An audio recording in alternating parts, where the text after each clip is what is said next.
When Britain declared war on Germany in August 1914, she wasn't only bringing herself into war, but all her colonies as well. Every colony exceeded the expectations given to them by their British overlords, and it could be argued that they outperformed their British counterparts. But one nation out of all colonies would rise higher than the rest. Their reputation as stormtroopers would be given to them not by their allies, but by their enemy. This was Canada. When Canada entered the war in 1915, they had garnered the reputation as a formidable fighting force. Their baptism by fire in the Second Battle of Ypres showed the British and the Germans that this was a nation, carving an identity of their own. It's said that many Canadians went into the war as Nova Scotians, Ontarians, Albertans, but came out the war as Canadians. Their most legendary commander was Arthur Currie, born on December 5th, 1875, in Napperton, Ontario. He is largely considered one of the best military leaders of the First World War. He joined the Canadian militia in 1897 part-time and was also a school teacher and then a salesman. He would continue his military career rising through the ranks and would eventually command the 50th Regiment Gordon Highlanders of Canada and was given $10,835.34 to pay for his unit's uniforms, but instead embezzled the money to pay off his personal financial debts caused by a real estate crash. When war broke out, Currie was sent to the Ypres salient as a brigade commander, where his unit would witness the first gas attack on the Western Front. Allied intel indicated an attack consisting of asphyxiating gas would commence in a few days, and the French colonial Algerian soldiers were told to prepare, but weren't told of the deliberate use of lethal poisonous gas. In May 18, 1899, Tsar Nicholas II's birthday, he had requested a year earlier an international meeting to discuss various treaties for international war crimes and how to conduct war on the international stage in Hague, Netherlands. The use of asphyxiating gas, bullets that expand and flatten upon contact with the human body, looting of villages and towns, killing POWs, bombardments on undefended towns or villages, and requiring the occupied populace to fight against their own country were all outlawed in this treaty, all of which were violated with the eruption of World War I. On April 22nd at 5 p.m., French and Algerian soldiers saw the urine-stained color of gas slowly approaching, but assumed it was just regular tear gas. Suddenly men were coughing uncontrollably as their lungs were ruptured from the gas. Then they began to pass out and die. The French line fell and troops ran back towards the Canadian artillery positions, leaving the Ypres salient waiting to be assaulted. Only 200 Algerians and a machine gun remained defending the front line, but then suddenly Currie's Canadians arrived, and together they held their position against the Germans and their gas. This is where the infamous story of Canadian soldiers urinating on rags and covering their nose and mouth with them to prevent gas asphyxiation originated. More Canadians arrived ready to prove themselves with blood and bullets. They would attack the lost ground of Kitchener's Wood and take most of the northern sector of the forest before digging in and awaiting further instructions. The British would arrive, giving relief to the Canadians and Algerians, drive out the remaining Germans, and re-establish the front line. The Germans would fruitlessly attempt more suicide attacks to no avail, and even commenced a second gas attack, but many of the Canadians had makeshift gas masks already, so the effectiveness of the element of surprise was not present this time around. It is here where Canadian officer John Makai would witness the death of his friend in battle and pen the most famous poem about the First World War, In Flanders Field, a poem all Canadian schoolchildren are familiar with. Arthur Currie would later be promoted to commander of the 1st Canadian Division, and would work closely with the British commander of the Canadians on the Western Front, Julian Byng. Many times British commanders viewed the Canadians as cannon fodder and would set them before their own troops to soften up the defenders before they would go in themselves. Currie saw this and wanted the Canadians to have their own units instead of being parceled off into other British units. He hated the needless bloodshed caused from soldiers charging face first into machine gun fire, leading to massive casualties. Both Byng and Currie agreed that soldiers need far more decentralized control, and artillery should support the infantry. One of the major problems in the early days of the war was communication. Once soldiers went off into no man's land, the commanders had very little room to change tactics. If a wrench was thrown into their plan, and almost always there was, soldiers were ill-equipped to deal with the situation. So looking back to the Somme, the artillery, which was a major factor of the battle like all battles in the First World War, was largely ineffective, but not because artillery was ineffective, but because the way in which they were being used was ineffective. Byng and Currie agreed that instead of using all your artillery before an attack, why not use it while the soldiers were attacking?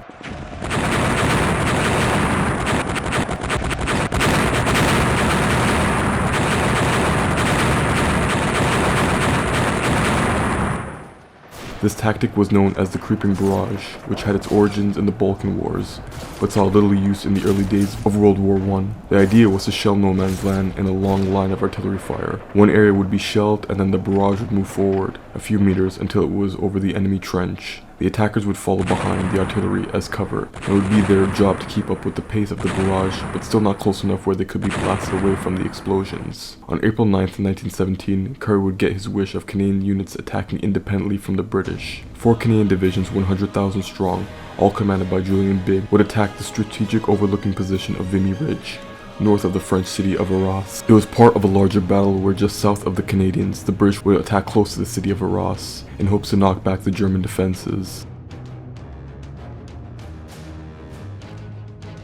It was here where Currie would implement the creeping barrage tactic, where the infantry would have to follow at 100 yards per 3 minutes. This would be known as the Vimy Glide. At 5:30 a.m., 863 field guns and howitzers and 120 mortars opened fire on the Germans. The bombardment blasted the eardrums of the defenders, and many Germans suffered from bleeding ears, but they still got to their machine guns and Mauser rifles and opened fire on the Canadians. The 1st and 2nd Canadian divisions had the most ground to cover. They had to take Hill 135 and the village of Thelas, and eventually the village of Farbus. The 3rd and 4th divisions were tasked with taking Hill 145, and even though they had less ground to cover, the 4th division was met with the stiffest resistance, but were ultimately successful in taking their objectives. One of the most standout young Canadians during the battle was 24-year-old Private William Milne, from Moose Jaw, Saskatchewan. His squad was pinned down by machine gun fire from a nest. He quickly rushed past his squad mates and threw 2 grenades at the nest, taking out its occupants, and then proceeded to another nest, taking it out single-handedly as well, before he was shot and killed that same morning. His bravery saved countless Canadian lives and was awarded the Victoria Cross posthumously.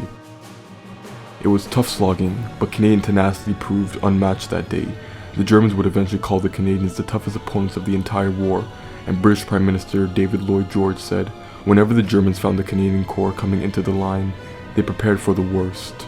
Mark I tanks were used to clear barbed wire that the artillery missed, but were largely ineffective and were more used as a morale boost and extra cover for some infantry lucky enough to be allowed to follow behind. The 18th Battalion of the 2nd Division had been held up by a machine gun nest when a farmer from Wallacestown, Ontario, named Sergeant Ellis Wellwood, crawled his way through the mud towards the entrenched machine gun nest by himself. He rushed forward, dodging machine gun bullets and eventually knocking the machine gun over, and killed the crew with his bayonet. More Germans came at him, but he shot and killed them as well, even using his rifle as a club when he ran out of ammo. He was almost killed when at the last second his squad caught up with him and saved his life. Unfortunately, he would be shot in the back of the head by a wounded German soldier that same day. For his efforts and the countless lives he saved, he was awarded the Victoria Cross posthumously. These single acts of bravery and unwavering need to continue forward were commonplace on the Vimy battlefield. One of the most contested spots, Hill 145, was taken with an all-out bayonet attack on German machine guns. The unit tasked with taking this point fell to the untested 85th Battalion from Nova Scotia, known as the Highlanders. All other units had tried to take the spot and failed. Now it was up to the Highlanders as an almost last resort, but before they attacked, their artillery had been called off by the 85th Commander, Lieutenant Colonel A.H. Borden, who saw how closely the enemy and Canadian trenches were to each other, and he believed the artillery would cause collateral damage. However, not all officers knew that there would be no artillery, and at 30 seconds to 0 hour, the officers expected a barrage, but nothing happened. An entire minute passed until finally the officers gave the torturous decision to blow the whistle and go over the top. With only bayonets fixed, the Highlanders charged at the Germans, who were equally as surprised as the Canadians to see no artillery, but just an attacking Canadian unit. They scrambled to their rifles and machine gun nests and fired at the already dangerously close Canadians. Grenades were thrown at the machine gun nests and Lewis guns were picked up and fired from the hip like an action movie. Captain Anderson led his men all the way through the machine gun fire and knocked out a nest by himself. He would be awarded the Military Cross for his efforts, but would eventually be killed a few months later. In about 10 minutes, the hill had been taken and the entire ridge fell to the Canadians. The spot that the French were trying to take for almost 3 years now had been captured by the Canadian Corps in only 3 full days of fighting. The cost was still high, however, as this was still World War I. Over 3,598 Canadians would be killed in the Battle of Vimy Ridge, and over 7,004 would be wounded, a ground total of 10,602 casualties. April 9th would be the bloodiest day in Canadian military history, similar to how July 1st, 1916 was the bloodiest day in British military history. This battle would become a symbol of Canadian independence, not simply because the Canadians were successful, but because it was the first time the Canadian military had full control over their own troops in battle. and almost all Canadians on the Western Front were fighting for the first time together since the start of the war. Also, the tactics used in this battle would form the bedrock of the Allied offensives moving forward in the war. A memorial was built by sculptor Walter Allward in the 1920s and 30s to commemorate the 11,285 Canadians killed and given no grave. It's considered one of the greatest war memorials ever built and is on the back of the $20 bill in Canada.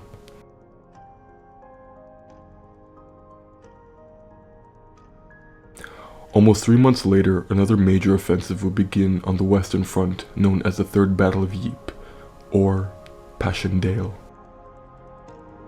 Douglas Haig wanted to launch an attack in northern Belgium along the Ypres salient to liberate the Belgian ports and put an end to Germany's unrestricted submarine warfare. French troops also had been mutinying all along the front, and punishment was death. Haig believed if he could relieve pressure from the French, they'd have time to reorganize and return to the fight in full strength in the fourth quarter of 1917. Or early 1918. Prime Minister David Lloyd George was skeptical of the attack, saying the German defense at Ypres was too stiff, and they had already tried twice before, and failed. Still, Haig persisted, and his offensive was approved by the War Cabinet. Previous battles had ruined the drainage system that ran throughout the battlefield, causing the ground to turn into a soupy, muddy hell. Shell craters were the size of houses, and they were filled to the brim with water. Passchendaele was notorious for constantly raining, making every battle a wet and muddy slog. Troops had to huddle at the edge of shell craters because trenches could not be dug due to the wet and slippery ground. It did act like a sponge though, absorbing artillery shells and stopping them from going off. Soldiers had to follow wooden duckboards or risk drowning in the water and mud-filled shell holes that acted like quicksand if a soldier was unfortunate enough to fall in. And many did. On July 31st, 1917, the British attacked and were counterattacked throughout the entire month of August, gaining no ground and losing over 70,000 men. The Anzacs would try again in September with similar results. Haig turned to Currie and his Canadians to now take Passchendaele from the Germans. Currie initially refused, saying he would lose 16,000 soldiers in the attack, but eventually he gave in and attacked on the 26th of October. He ordered the battlefield to be clear of rotting dead bodies, which hadn't been removed since the start of the battle in July. He also had roads repaired to allow a constant flow of supplies to the front. Currie split his force in two, one attacking Passchendaele Ridge and the other attacking Bellevue Spur. Both spots would be taken by the Canadians against weary and fatigued German defenders. Passchendaele was won on the 10th of November 1917, with 4,000 Canadians killed and 12,000 wounded, and over 5 million troops on both sides would take part in this battle, making it one of the largest battles of the First World War. No real gain was accomplished, however, and eventually the Allies would have to abandon Passchendaele in the coming German spring offensive of 1918.